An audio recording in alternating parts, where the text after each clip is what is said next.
ಬೆಳಗಾವಿ ಮತ್ತು ಖಾನಾಪುರ ಪ್ರದೇಶದಲ್ಲಿ ಕಳೆದ ಒಂದು ವಾರದಿಂದ ನಿರಂತರ ಮಳೆಯಾಗುತ್ತಿದ್ದು ಈ ಭಾಗದ ನದಿಗಳು ಜಲಪಾತಗಳು ತುಂಬಿ ಹರಿಯುತ್ತಿವೆ.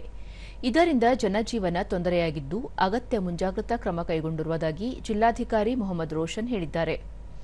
ದೂರದರ್ಶನದೊಂದಿಗೆ ಅವರು ಮಹಾರಾಷ್ಟ್ರದ ಘಟ್ಟ ಪ್ರದೇಶದಲ್ಲಿ ಭಾರೀ ಮಳೆಯಾಗುತ್ತಿರುವುದರಿಂದ ಕೃಷ್ಣ ಹಾಗೂ ವೇದಗಂಗಾ, ದೂದಗಂಗಾ ಉಪನದಿಗಳು ತುಂಬಿ ಹರಿಯುತ್ತಿವೆ.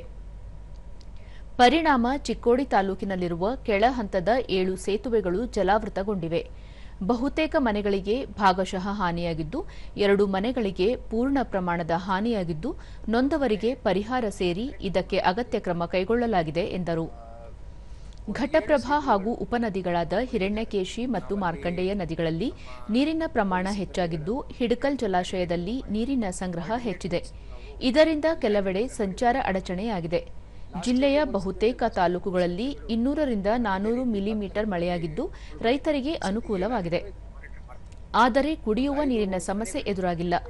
ಇನ್ನೂ ಕೆಲ ದಿನ ಮಳೆ ಸಾಧ್ಯತೆ ಇದ್ದು ನದಿ ತೀರದಲ್ಲಿ ಕಟ್ಟೆಚ್ಚರ ವಹಿಸಲಾಗಿದೆ.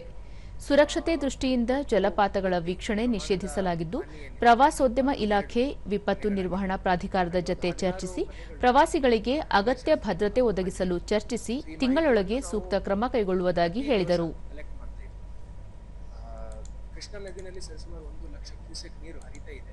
ಮಹಾರಾಷ್ಟ್ರದಲ್ಲಿ ಏನ್ ಮಳೆ ಆಗ್ತಾ ಇದೆ ಆ ನೀರು ಇಲ್ಲಿ ಸಂಗ್ರಹಣೆ ನಮ್ಮ ಹಿಪ್ಪರಗಿನಲ್ಲಿ ರಾಜಪುರ ಬ್ಯಾರೇಜ್ ಮುಖಾಂತರ ಹಿಪ್ಪರಗಿನಲ್ಲಿ ಸಂಗ್ರಹಣೆ ಆಗುತ್ತೆ. 1.7 TMC ನೀರು ಈಗ ಹಿಪ್ಪರಗಿ ಬ್ಯಾರೇಜ್ ನಲ್ಲಿ ಇದೆ. ಘಟಪ್ರಭಾನಲ್ಲಿ ಸರಿಸುಮಾರು 25,000 ಕ್ಯೂಸೆಕ್ ನೀರು ಹರಿತಾ ಇದೆ. ಮಲಪ್ರಭಾನಲ್ಲಿ 5,000 ಕ್ಯೂಸೆಕ್ ನೀರು ಹರಿತಾ ಇದೆ. ಈಗ 7,000 ಆಗಿದೆ. ಈಗ 17,000 ಆಗಿದೆ. 13,000 ಕ್ಯೂಸೆಕ್ ಆಗಿದೆ. ಇದು ಕ್ಷಣಕ್ಕೆ ಬದಲಾಗ್ತಾ ಇರುತ್ತೆ. ಸೊ ಸದ್ಯಕ್ಕೆ 13,000 ಕ್ಯೂಸೆಕ್ ನೀರು ಹರಿತಾ ಇದೆ. ಕುಡಿಲಿಕ್ಕೆ ನೀರಿನ ತೊಂದರೆ ನಮ್ಮ ಜಿಲ್ಲೆನಲ್ಲಿ ಸದ್ಯಕ್ಕೆ ಇಲ್ಲ. ರಾಕಸ್ಕೊಪ್ಪ ಡ್ಯಾಮ್ ಅನ್ನು ನಾವು ನೋಡ್ಕೊಂಡಿದ್ದೇವೆ ಅಂದ್ರೆ ಏನು ಬೆಳಗಾವಿ ನಗರಕ್ಕೆ ನೀರು ಸರಬರಾಜು ಬರುತ್ತೆ.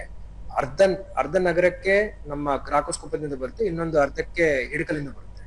ಸೊ 30 MLD ನೀರು ಪ್ರತಿ ದಿವಸ ನಾವು ಅಲ್ಲಿಂದ ತಗೊಳ್ತೀವಿ ರಾಕಸ್ಕೊಪ್ಪದಿಂದ.